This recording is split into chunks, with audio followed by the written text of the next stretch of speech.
આજે દેવમોગરા યામોગી માતાના સાનિધ્યમાં સાપુતારાથી સ્ટેચ્યુ ઓફ યુનિટીને જોડતા ગ્રીન કોરિડોરમાં આવતા ગામોના લોકો સાથે અમારી શિબિર મળી અને આમાં જે પણ અસરગ્રસ્ત ખેડૂતો છે, એ ગામના સરપંચો છે, બધા જ લોકો સાથે આજે અમે ચર્ચા કરી છે. ત્યારે બધા જ લોકોએ આ પ્રોજેક્ટ રદ કરવા માટે બધાએ સૂચવેલું છે અને બધા જ લોકોએ આ પ્રોજેક્ટનો વિરોધ દર્શાવ્યો છે. અગાઉ પણ આ પ્રોજેક્ટ માટે જમીન સંપાદન કરવા ગામ સભાની સહમતિ લેવાની ગામ સભાઓ બોલાવી ત્યારે પણ બધા જ લોકોએ અસહમતિ દર્શાવતો ઠરાવ કર્યો છે. ગત તારીખ 16 અને 17ના રોજ ફરી ખાસ ગામ સભાઓ બોલાવીને જિલ્લાના અધિકારીઓએ આ પ્રોજેક્ટની મંજૂરી માટે ઘણી મહેનત કરી છે.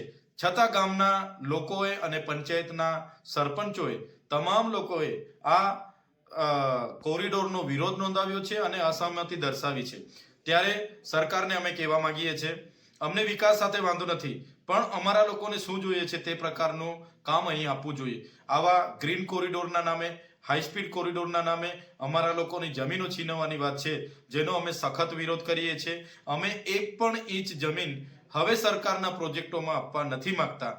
અમારી પ્રકૃતિ, અમારી સંસ્કૃતિ, અમારું પર્યાવરણ અને અમારા આદિવાસીઓનું અસ્તિત્વ બચાવવા માટે અમારે જ્યાં પણ લડવું પડશે ત્યાં અમારે લડવાની તૈયારી છે.